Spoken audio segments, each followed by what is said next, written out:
Oke, jumpa lagi di Bincang Senior. Ini adalah Bincang Senior episode yang kedua. Sesuai janji kami waktu di Bincang Senior episode pertama, waktu itu kita juga tayangkan live melalui Zoom di tanggal 11 November, hari Kamis. Nah, sekarang kita masuk kepada episode yang kedua. Dan teman-teman pastinya juga dapat menyaksikan Bincang Senior episode pertama dan kedua ini nanti di kanal YouTube Warta Bogasari. Dalam episode kedua ini kita kedatangan 3 senior Bogasari yang akan bercerita seputar Bogasari di era 90. 2 senior kita di sesi pertama ini akan berbagi cerita bagaimana penjualan atau pemasaran 2 produk Bogasari, yakni tepung terigu dan pasta. Kenapa tepung terigu? Karena jualan utama Bogasari adalah pastinya sejak tahun 71 adalah tepung terigu. Dan kenapa pasta? Karena satu-satunya pabrik pasta di Indonesia hanya ada di Bogasari.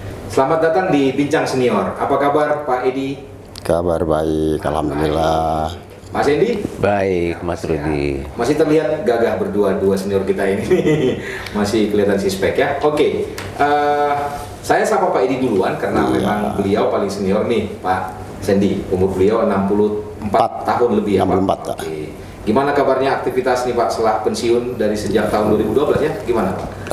Sekarang di rumah ya paling ngerjain apa aja yang di rumah, yang penting kita bisa keluar keringat, sehat, cuman itu.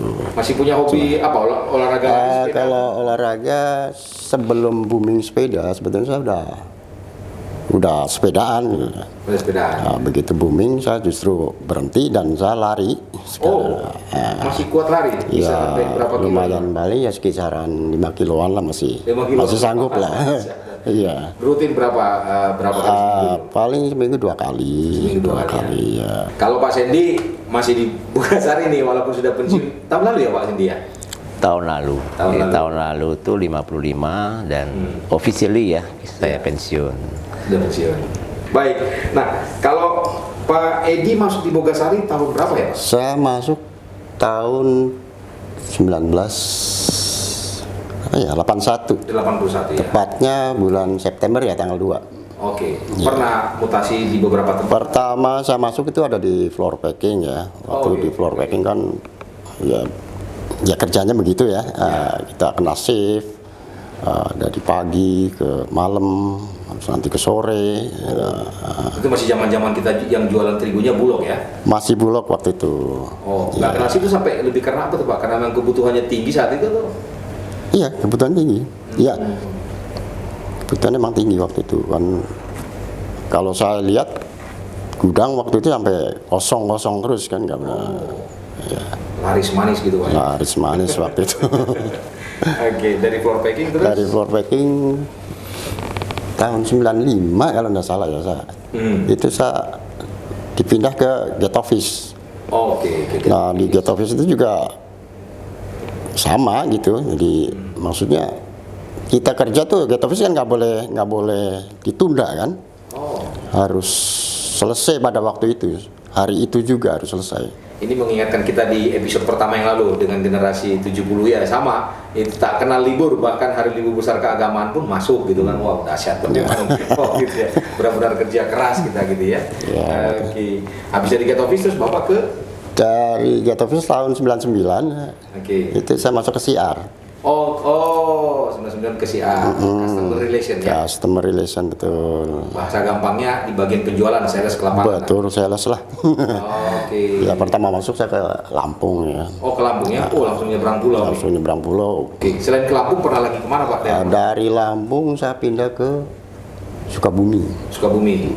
Oke. Sukabumi waktu itu penjualannya masih biasa-biasa aja lah maksudnya. Karena setelah saya masuk ke situ ya ada yang main curang gitu di lapangan.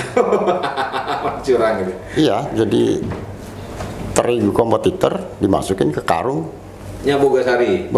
Oh, apa istilah itu? Oplos. Jadi bukan hanya minuman yang dioplos, tapi terigu juga dioplos. Oke. Dengan berbekal saya dari floor packing. Oh iya, floor packing urusan bisa biasa jahit-jahit. Jadi begitu saya lihat ada jahitan yang nggak beres. Oke. Lalu saya deketin gitu, maksudnya pertama kita deketin dulu, kita lihat-lihat gudangnya dulu. Ternyata di dalam ya itu ada mesin jahit, ada Oh, Bapak sampai lihat ke lokasi itu? kasih. Awalnya begitu Pak, awalnya kita lihat jahitan dulu lah ya. Tapi untuk memastikan kan kita Uji lab harus juga. uji lab kan. Iya. Jadi kita ya belilah, beli tergu itu. Gitu ya, dibeli ya? Kita beli dengan apa? Dia punya apa ya namanya? Pokoknya ada secuil kertas pun dari dia gitu loh, maksudnya sebagai bukti. sebagai bond gitu loh ya. Sebagai bond. Syarat itu kita pegang, terus kita beli. Itu belinya pun bukan saya yang beli. Jadi kita takut ketahuan gitu ya. Kita nyuruh tukang ojek waktu itu. Kita beli 2 karung, kita bawa ke Bogasari diuji lab, ternyata emang bukan terigu Bogasari. Oh, terbukti benar ya? Terbukti Bukan bawaan benar. Bogasari udah ngasih apa ya? Dia ngasih maaf lah, maksudnya kalau dia mau minta maaf gitu loh. Tapi nyatanya dia juga tetap aja nggak mau ngaku. Oh. Akhirnya ya kepolisian lah yang Sampai urusan ke kepolisian ya? iya, Oke. termasuk saya ya jadi saksi. Itu jangan-jangan seumur hidup baru pertama kalinya diperiksa sama polisi nih Pak, walaupun jadi saksi. maksud saya. Betul. Saudara Rasanya gimana waktu itu? Pertama kali dipanggil terus jadi Ya. kepolisian langsung. agak-agak ngeper juga ya.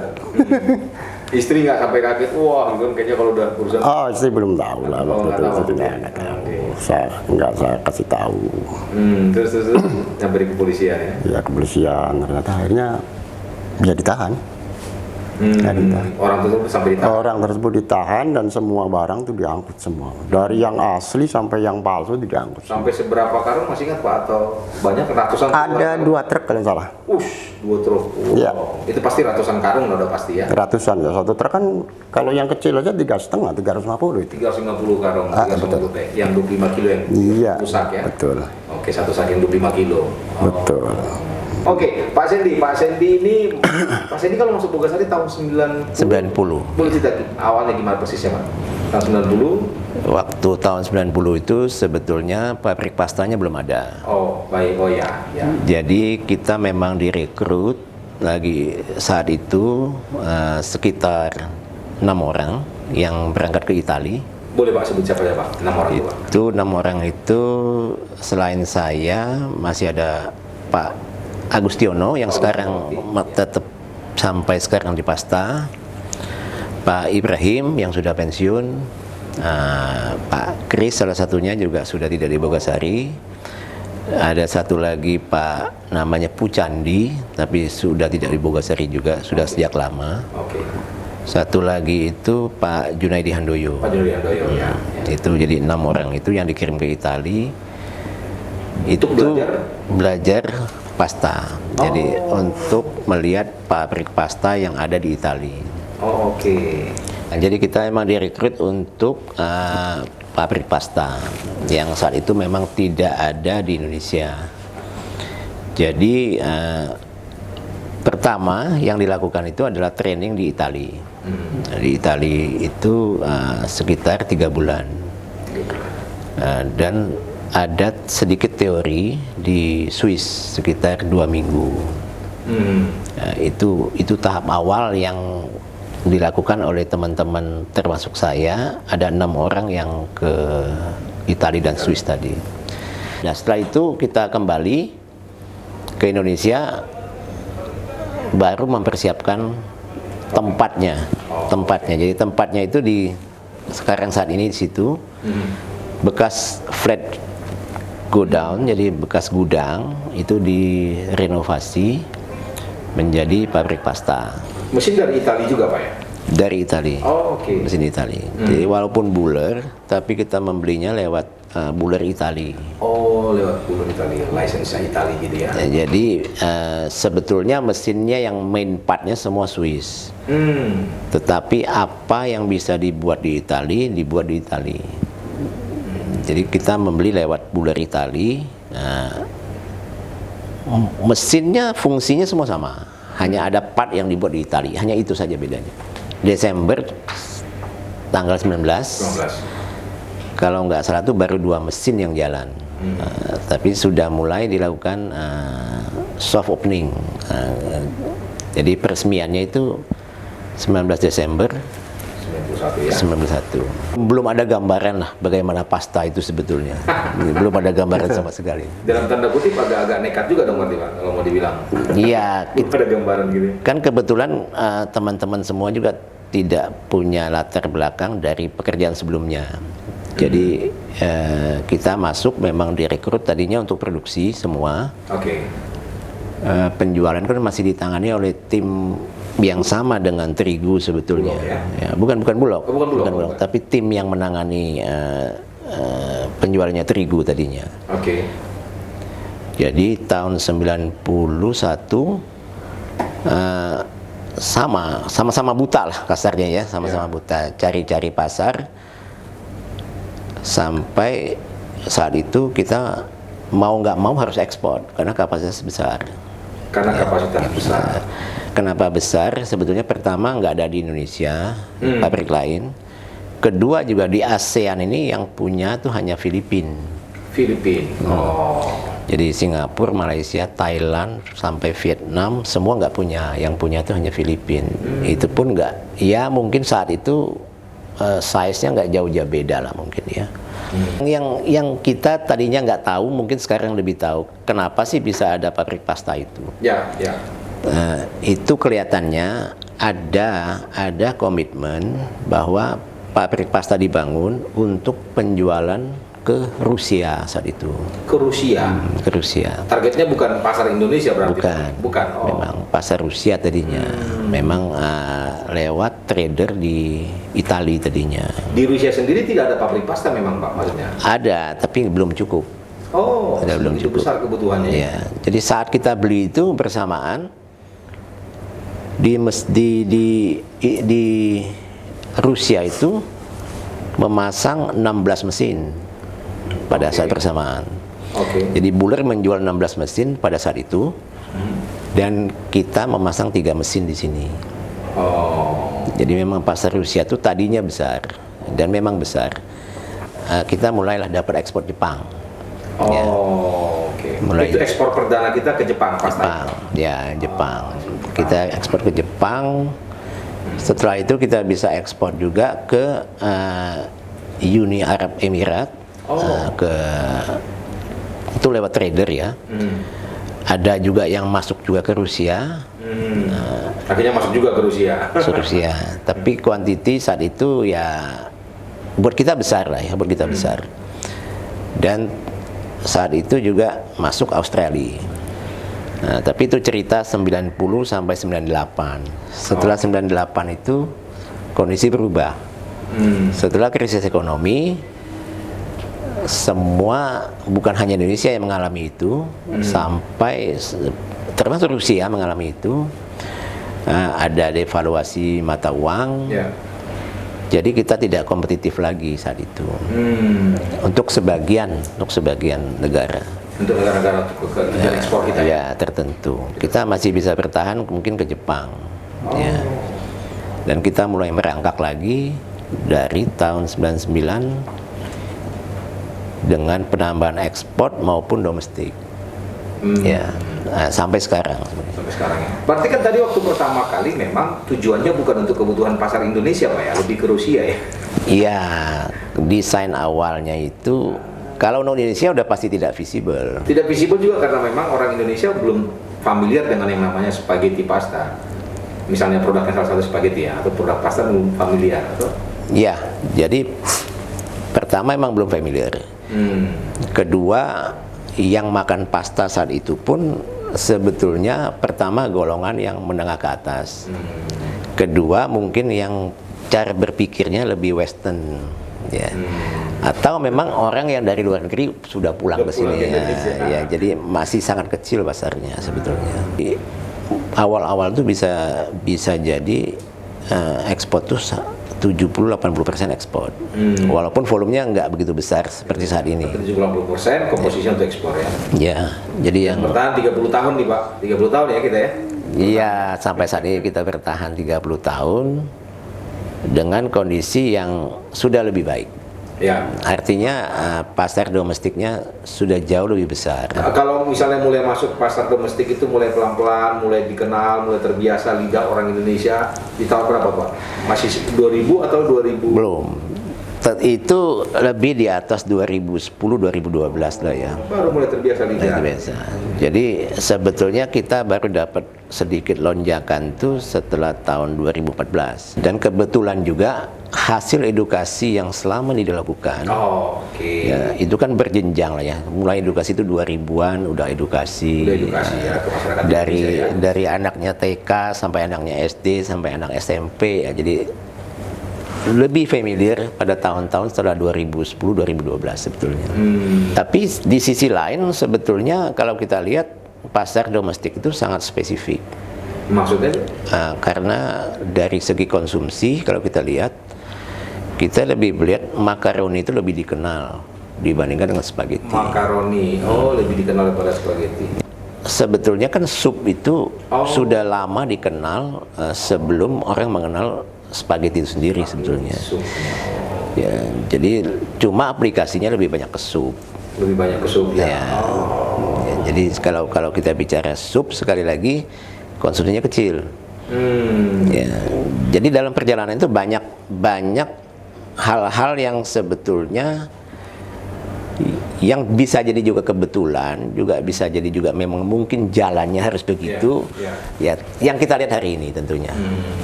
Nah, pada saat kita berjualan tepung terigu, yang kalau tadi Pak Sandy cerita juga terkait dengan deregulasi Pak, yang dulu kita yang jualan itu bulog gitu ya. Nah, setelah itu kan kita harus berjualan sendiri. Gimana Pak, Bapak melihatnya waktu itu?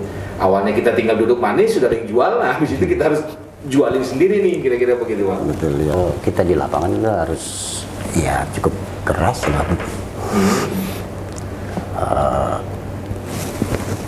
Karena di lapangan kan orang ya memilih terigu itu yang murah, otomatis. Otomatis yang murah.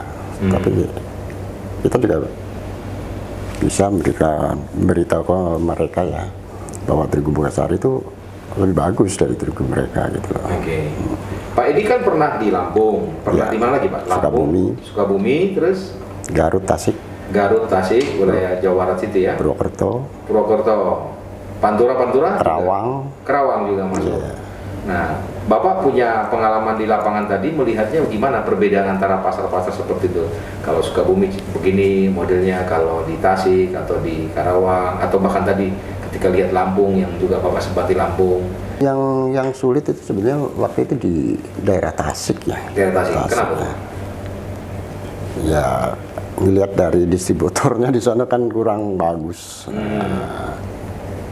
Ya sampai belakangan juga masih begitu. Jadi waktu itu kan ada subsidi transport dari Bogasari. Dia jual bukannya dibawa ke Tasik tapi dijual ke Jakarta. Yang di lapangan kita mesti memberitahukan bahwa terigu Bogasari itu masih lebih bagus sebenarnya. Berusaha terus untuk meyakinkan. Untuk meyakinkan mereka gitu loh. Jadi kalau kita masuk ke UKM gitu, kita ngelihat perbandingan dia bikin roti umpamanya ya, dengan terigu lain, hasilnya gimana, terus dengan terigu Bogasari hasilnya gimana. Dia hanya sebetulnya mereka tuh membandingkan harga yang nggak seberapa bedanya gitu loh. Tapi dengan hasil dari terigu Bogasari yang lebih bagus, sebetulnya mereka dapat keuntungan yang lebih besar. Waktu dulu sempat ngikutin Pak, mungkin pernah mengikuti pergerakan truk-truk distributor itu atau sampai? Saya mengikuti itu setelah masuk ke Bekasi. Ke Bekasi, seperti apa tuh Pak? Waktu di Bekasi kan ada di mana Cibitung tuh pabrik. Ya, ada kompetitor lah gitu ya. Kompetitor di Cibitung waktu itu kan. Dia terigunya tuh masuk kemana gitu loh. Kita dari pagi tuh, dari mulai pagi sebenarnya. Jadi seperti karyawan tapi kita menghindar nggak kelihatan orang gitu loh. Jadi kayak gitu loh. Iya, begitu. Betul. Terus. Jadi jangan sampai ketahuan orang kita. Itu nungguin dari situ tahu sendiri kan di kawasan industri nggak ada tempat untuk neduh kan. Oh ya. Panasnya ya minta ampun lah. Jadi kita ngitungin awal-awalnya kita ngitungin berapa mobil itu satu hari tuh ada berapa mobil gitu loh. Bisa sampai jam berapa Bapak harus ngikutin? Sampai sore. Sampai sore? Iya, dari pagi sampai sore. Jadi pengalaman Bapak waktu berjualan itu apa ya? Pernah punya cerita yang paling unik, lucu atau yang paling berkesan? Yang berkesan ya waktu di Sukabumi ya. Kenapa tuh Pak? Ya itu dengan menemukan itu gemes kelihatannya. Kita kerja kok dibodoh-bodohin gitu loh sama mereka gitu loh. Waktu yang oplosan itu? Iya. Oh, sakit hati di situ Pak ya? Sakit. Kalau kata dangdut sakitnya tuh di sini. Ya itulah. Berhasil bongkar itu dapat apresiasi dong. Dari pimpinan juga dapat satu kebanggaan juga dong bagi Bapak Iya. berhasil bongkar oplosan itu. Ya kebanggaan aja ya. Bisa merasa puas gitu loh. Saya bisa membantu Bogasari. Cuman itu aja. Jadi sampai sekarang pun masih ingat. Masih ingat itu Pak? Masih ingat. Kalau Bapak diperiksa di kantor polisi sampai berapa lama waktu itu? Walaupun jadi saksi maksud saya. Ya 2 jam 3 jam lah. 2 jam 3 jam ya. Nah. Tapi waktu itu cukup berdampak sehingga yang nakal-nakal yang mau ngoplos-ngoplos jadi berkurang gitu atau? Nggak ada lagi. Di daerah waktu itu di Iya, daerah situ. Sukabumi nggak ada lagi. Lagi ya. Nah, Oh, di kantor terus penjualan emang agak lumayan. polisi. Oh. Langsung naik gitu ya. Iya langsung naik. Bonus lumayan dong waktu itu Bapak. Bonusnya nggak ada Pak.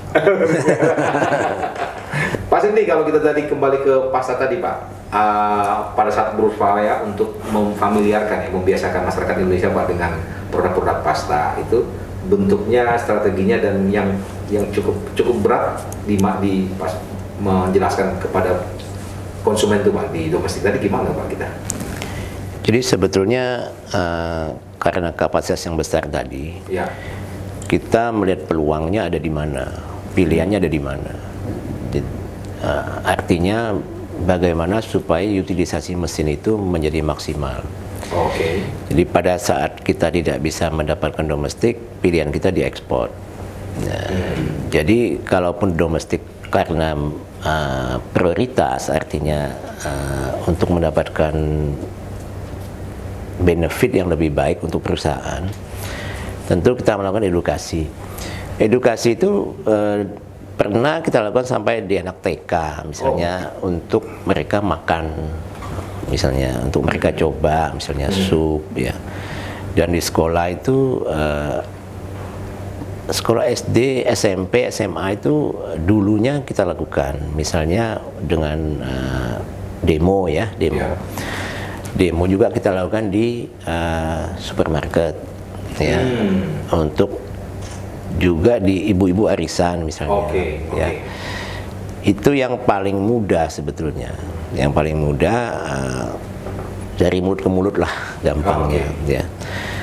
Di samping itu kita lakukan above the line ya. Jadi kita pernah masuk di TV ya, dengan televisi. Dan kalau di supermarket itu atau di toko, promo di tokonya, Promo di toko langsung. ya langsung. Jadi yang saat itu kalau kita bicara secara volume naik ya, tapi belum begitu berasa lah ya buat Bogasari dengan kapasitas segini ya. Kurang nendang kalau dimakan. Ya kurang nendang. Ya, jadi memang kita mesti melihat pada akhirnya kita melihat bahwa ternyata makaroni itu bisa dikembangkan untuk snack. Oh, oke. Karena orang Indonesia itu suka ngemil. Suka ngemil. Baca habit itu Pak ya? Ya, jadi kita lebih masuk ke area sana sebetulnya. Jadi bagaimana aplikasi daripada produk makaroni itu sebagai snack. Tapi sampai sekarang komposisinya Pak antara domestik dan ekspor? Iya, kalau kita bicara komposisi hampir 50-50 lah. Oh, sudah 50. Ya, Sudah oke dong ya. ya. Jadi kalau dari posisi itu hari ini sebetulnya sudah baik ya, sebetulnya baik. Jadi, kalau kita bicara ideal dalam kondisi tidak ada fluktuasi forex, tentu domestik makin dominan makin bagus. Oh, domestik makin dominan Ya, makin bagus. Tapi ketika ada fluktuasi forex, tentunya harus bisa berimbang paling tidak. Ya, karena domestik itu satu sisi ada daya beli di situ. Nah, kalau daya belinya kebetulan juga menurun, artinya konsumsi juga bisa menurun. Kalau bicara pemasaran dan serapan pasar untuk produk pasta kita, apakah sudah sampai ke kita berapa 34 provinsi gitu Pak, atau sampai sudah berapa persen? Belum. Secara langsung dengan distributor kita paling jauh itu sampai Sulawesi Utara. Oh, oke. Dan ke timurnya itu sampai Nusa Tenggara Barat. Jadi dari NTT, Maluku, Papua itu belum tercover. Tetapi indirect itu sebagian ada masuk dari Surabaya. Sumatera, Jawa, Kalimantan itu sudah. Ya. Kalau bicara sales kita Pak, tenaga sales, konon jumlahnya juga nggak banyak-banyak amat. Berapa orang Pak jumlahnya? Kita hanya punya 1 orang di Jawa Tengah, 1 orang di Jawa Timur, 1 orang di Manado, base-nya untuk Sulawesi. Oke. Oh. Ya, jadi mereka yang koordinasi dengan distributor, dan mereka yang melakukan monitoring ke toko. Kan pastinya ya tadi kita tahu nggak ada pabrik di Indonesia selain Bogasari, lebih ke importir Pak ya. Oh ya, jadi kalau import itu kita bicara pastanya import ya, yang jadi kompetitor. Ya. Saat ini mungkin kalau dari segi kita bicara brand di pasar itu mungkin ada 33 ya, 30-an brand ya yang masuk. Walaupun market share mereka totalnya kecil. Berapa persen sih Pak? Nyampe 10? Secara total mungkin sekitar 20-an persen lah ya. 80-nya di kita ya? Iya, di kita. Kita bicara brand La Fonte, ada sejarah apa nih mereknya namanya La Fonte ini Pak? Ya, awalnya kita pakai Bogasari sebetulnya. Bogasari itu adalah karena perusahaan kita pakai nama Bogasari. Mungkin belum terbayang saat itu ya. Jadi pertama waktu itu masih pakai merek Bogasari. Bogasari, dan Bogasari itu kita desain daripada kemasannya itu sedikit meniru modelnya Itali. Jadi ada yang satu merek namanya La Molisana. La Molisana itu desainnya hampir sama dengan Bogasari itu. Oke. Tetapi di perjalanannya kelihatannya, karena yang tadi di awal kita bicara bahwa orang lokal itu lebih western minded yang makan pasta dan lebih menengah ke atas ataupun dari luar negeri, melihat wah Bogasari kok apa ada pasta dari Bogasari gitu kan, atau ada pasta di Indonesia. Jadi supaya lebih mudah kita melihat mengganti merek itu dengan yang lebih berbunyi Itali lah ya. Kebetulan saat itu kan factory manajernya kan Pak Bacinelli. Jadi dialah yang memberikan merek itu La Fonte itu kepada pasta itu. Tahun berapa tuh Pak mulai kita mengenalkan atau pakai nama? Masih 90-an kok. Mungkin 95, 94 itu sudah pakai La Fonte. Oh. Sudah pakai La Fonte. Okay. Masanya pakai transparan gitu loh. Transparan, pakai kayak seperti kotak, tapi dia pakai apa bahannya namanya ya, jadi seperti kaca begitu loh ya. Yeah. Jadi supaya kelihatan. Tapi saat itu intensinya lebih ke bagaimana supaya orang mau melihat produk itu dan menarik gitu loh. Tujuannya itu makanya kelihatan dari luar dari kemasannya. Ya, kuning. Makaroni itu dengan merek Bogasari merah kita kenalnya. Jadi Bogasarinya juga tulisannya di situ, cuma ditulis dengan warna merah gitu loh. Oh, Bogasari merah. Jadi kita panggilnya Bogasari merah. Perjalanan supaya tidak ada konflik antara company dengan brand, makanya kita mengganti yang Bogasari merahnya menjadi Sedani. La Fonte sendiri ada artinya Pak enggak? Ya, La Fonte itu kan the fountain ya jadinya. Jadi air mancur sebetulnya. Air mancur. Oke. Oke, itulah bincang senior kita bersama Pak Edi dan Pak Sandy. Terima kasih nih Pak Edi, Pak Sandy. Sama-sama. Sebelum kita lanjut dengan senior kita yang satu lagi, seorang wanita cantik bernama Ibu Herni. Boleh dong Pak Edi dan Pak Sandy berbagi pesan nih buat para junior Bogasari. Di lapangan terutama itu jangan sampai kebeli lah sama mereka gitu. Maksudnya kita kerja itu di Bogasari, digaji Bogasari, bukan digaji sama mereka. Jadi kalau bisa jangan sampai dibeli sama mereka gitu. Maksudnya jangan sampai menerima iming-iming dari mereka karena itu akan merugikan Bogasari sendiri. Pak Sendi, kalau kita ada istilah di luar itu Pak, bicara pasta, bicara Pak Sendi. Bicara Pak Sendi, bicara pasta. Karena seumur hidup masa kerja di Bogasari ada di pasta. Apa yang bisa disampaikan nih Pak? Tahun ini kebetulan kan Bogasari akan merayakan 50 tahun ulang tahun. Dan pasta kebetulan tahun ini ada tahun ke-30. Ya, kita selalu berharap dengan kondisi saat ini di mana kompetisinya sudah berubah, produk-produk impor maupun lokal yang tambah banyak. Jadi pilihannya ya hanya satu sebetulnya.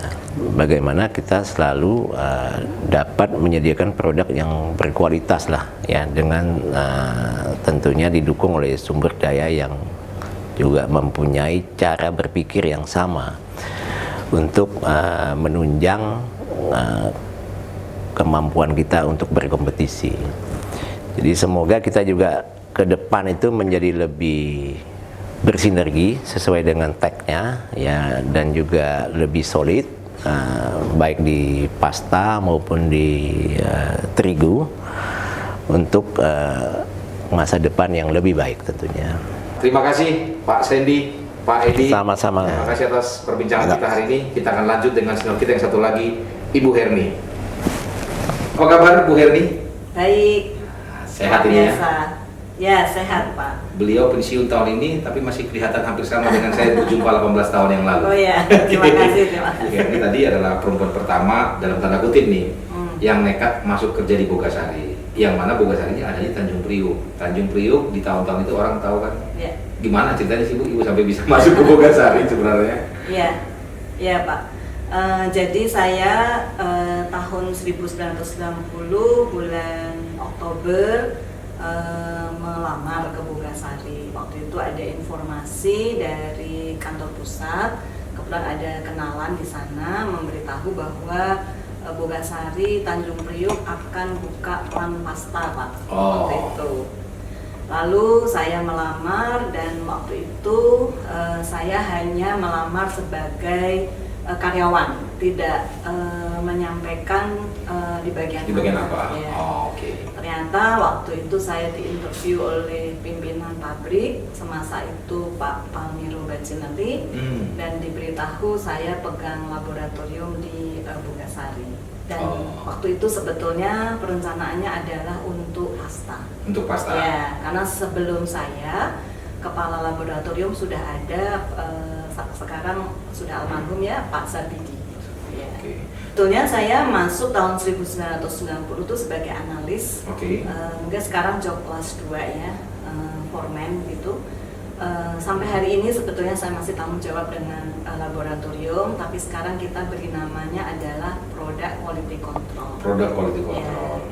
Dulu waktu saya masuk, ya saya pertama cukup kaget. Kenapa karena semuanya pria Pak. Diasuh oleh mereka karena waktu itu saya masih fresh graduate, kemudian ya mereka banyak ngajarin saya, kemudian ngarahin gitu. Terus terutama kalau pulangnya sudah agak malam, saya diantar sampai ke terminal Tanjung Priuk. Bisa pulang malam tuh maksudnya sampai dari jam berapa? Masuk dari jam berapa ya? Waktu itu masuk jam 8, Pagi, pulang oke. jam 4 harusnya. Oke. Tapi kadang-kala pekerjaan banyak, kami pulang jam 6. Terus sudah sepi ya Pak di sini. Dan Nah, itu di tahun 90-an ya, Iya. kemarin sepinya kayak apa Iya. gitu ya.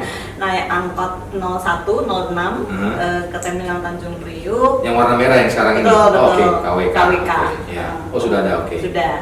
Nanti di situ saya baru cari bus. Waktu itu kebetulan saya indekos Oh, di Sangaji. Sangaji, oke. Kenapa di Sangaji? Karena itu rumah teman saya. Ibu tadi bilang kan nggak tahu Jakarta seperti apa segala Iya. macam. Terus setelah kemudian akhirnya terjun ke sini masuk ke Bogasari, ternyata juga biasa-biasa saja kah atau? Sempat terpikir pulang ke Semarang. Oh sempat ya? Iya. Di tahun berapa tuh Bu? Setelah tahun kerja berapa tahun? Baru kerja 4 tahun. Ya, kepengen pulang Semarang. Kenapa? Karena itu Pak, merasa hidup itu tidak bisa menabung.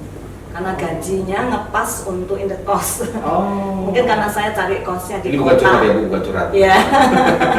Mungkin kosnya saya di kota Pak. Oke. Kemudian Oh, waktu mahal, itu kos dengan makan, biaya hidup. Kebetulan saya ambil kursus bahasa Inggris juga. Itu langsung habis gitu. Kenapa Ibu ngambil kursus bahasa Inggris? Iya, kebetulan saya waktu masuk Bogahari sama sekali nggak bisa bahasa Inggris. Saya sama sekali nggak bisa. Bahkan interview dengan Pak Palmiro Bacinelli diterjemahkan oleh sekretarisnya Ibu Teresa. Lalu satu, ya Pak Bacinelli bilang kamu training ke Bangkok. Terus saya tanya dalam bahasa apa? Bahasa Inggris. Baru kursus 6 bulan waktu itu. Oke. Lalu saya bilang saya nggak bisa bahasa Inggris. Kata Pak Bacinelli, kamu bisa. Itu yang memotivasi saya berangkat sendirian. Di sana ketemu beberapa Oh, sendiri dari Bu? sendiri dari Oh, Bogasari. oke. Ketemu beberapa orang Indonesia dan ya ternyata mereka bahasa Inggrisnya juga ada yang masih biasa saja, tapi ada yang sudah fasih. Saya bawa alat rekam, seluruh pembicaraan saya rekam. Buat apa Jadi, Bu? supaya kalau nanti saya di hotel pengen mendengarkan lagi ngerti gitu. Karena kalau pas di ngomong langsung mungkin Ya. bisa terjemahin langsung ya. Ya. Ya. Karena hari itu kalau kursus besoknya harus praktek. 1 tahun kemudian saya diminta pergi ke Amerika. Bahasa Inggris sudah makin ada membaik dong. improve ya, cuma masih kalau mendengarkan orang Amerika bicara masih kurang fasih gitu ya, kurang mengerti. Tapi saya seperti tadi membawa rekaman, tiap malam saya putar. Demikian seterusnya mengalir. Udah kayak wartawan ibu ya, bawa rekaman. Iya. Kalau tadi kan kita Bu berbincang dengan Pak Edi, dengan Pak Sandy, Iya. kita bicara tadi bagaimana beliau berdua bertarung untuk melakukan penjualan tepung terigu dan penjualan pasta. Nah, pada saat mereka berjuang melakukan itu, tentunya ada hal utama yang harus dijaga, bagaimana meyakinkan kepada customer akan kualitas dari produk yang mereka jual.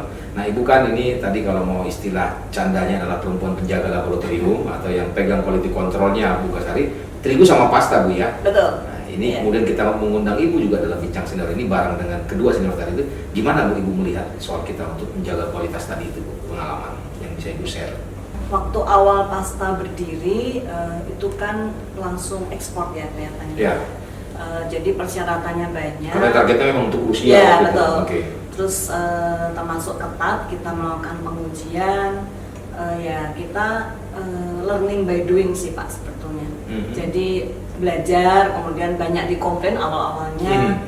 terutama- Komplainnya sampai seperti apa tuh? Ya sampai kalau tidak salah marketingnya dan Pak Agus apa ya ke Jepang untuk sortir di sana gitu. Saya dengar seperti itu, yaitu karena masalah kualitas, kemudian mungkin masih ada crack di pastanya, jadi tidak sesuai spesifikasi. Tapi pada prinsipnya memang untuk quality control pasta itu lebih ketat, lebih rigid gitu ya Pak, karena mungkin persyaratan ekspor dan ke negara-negara yang mungkin memang mereka mempersyaratkan kualitas lebih tinggi daripada negara lain. Ya. Terigu waktu itu awalnya kan masih di bawah kontrol Bulog. Tahun 1990 saya masuk, itu uji laboratoriumnya masih sederhana Pak, karena mungkin pemasarannya masih dikuasai Bulog, dipasarkan oleh Bulog, dan pengujiannya tidak serumit sekarang. Sekarang menjadi semakin detail, semakin rigid, dan customer itu semakin ketat ya. Jadi ada masalah sedikit pasti mereka komplain dan mereka mengeluhkanlah masalah itu. Nah, kalau yang tadi Bu, sampai seberapa ketegangan-ketegangan yang Ibu rasakan ketika menjaga kualitas tadi produk pasta tadi yang standarnya jauh lebih tinggi karena ekspor tadi itu? Ya, saya pernah Pak tahun 1997 pasta itu dikomplain karena ada fragmen insect. Jadi kutunya tuh hancur masuk di pasta. Komplainnya tuh dari negara Jepang juga. Kemudian saya dipanggil oleh Pak Palmiro Bacinelli dan saya ditanya ini apa. Saya sempat berkomunikasi dengan teman-teman. Kebetulan saya sering ngobrol gitu dengan teman-teman sesama laboratorium atau quality control di perusahaan lain.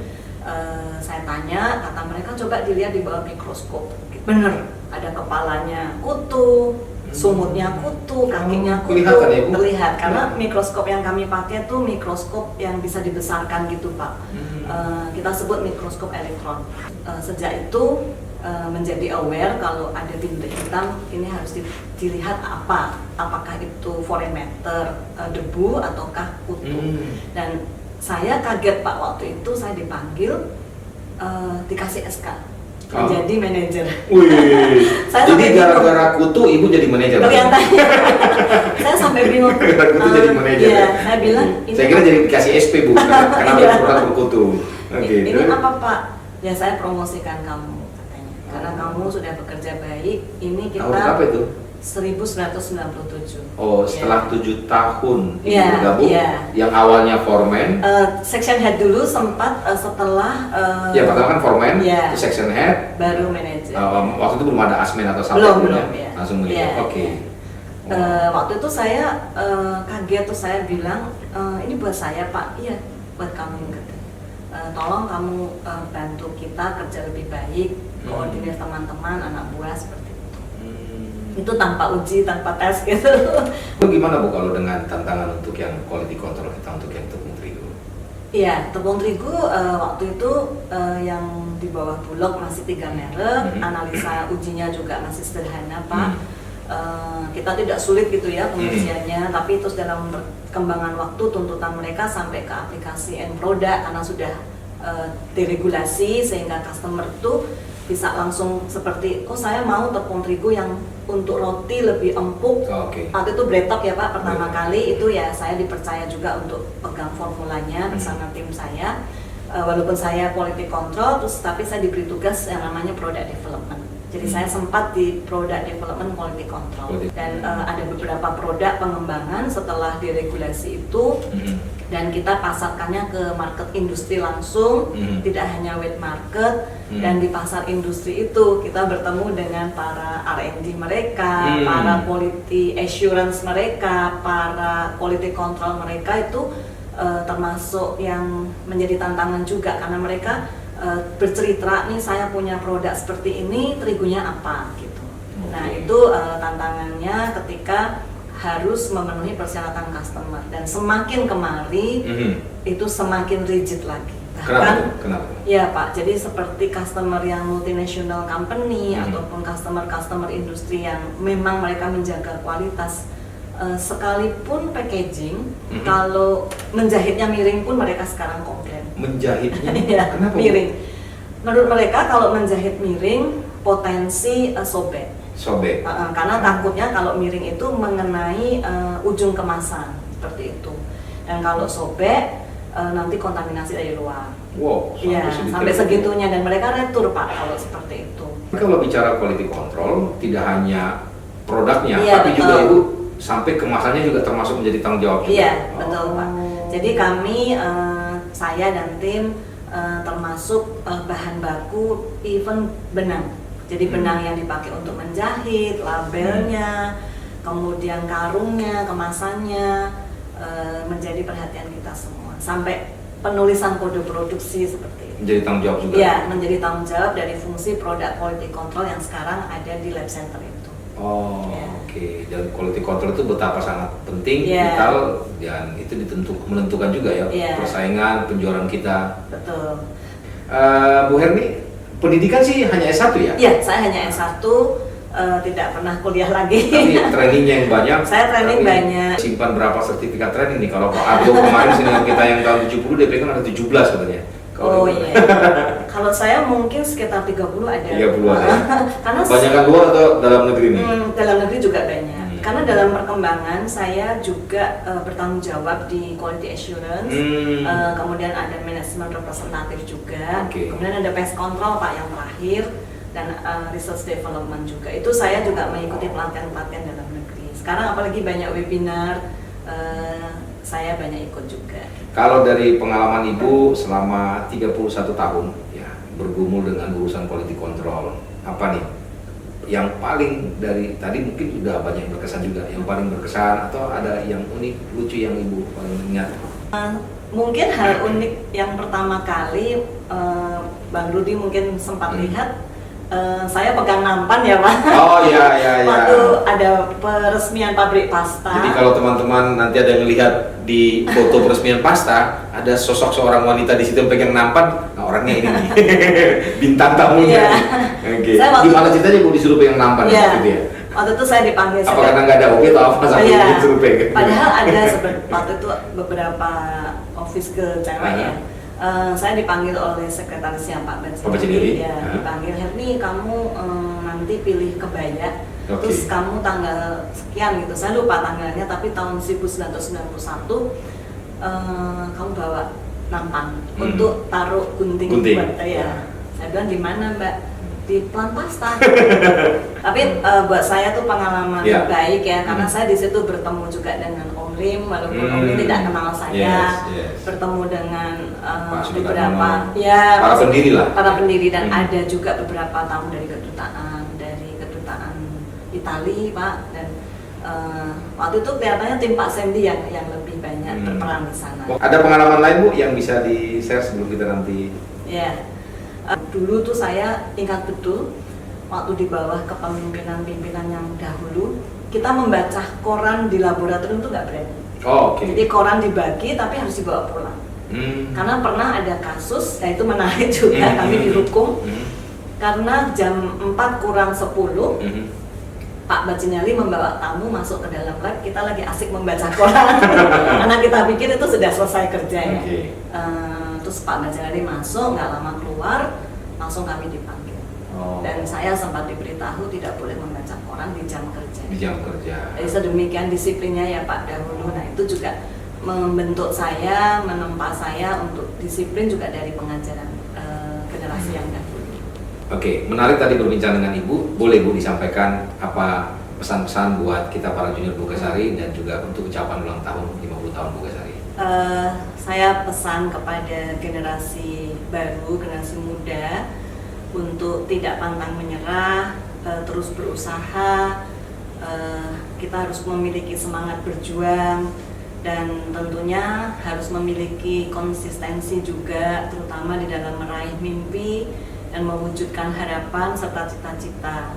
Dan tentunya tidak lupa berdoa karena itu adalah harapan hidup kita.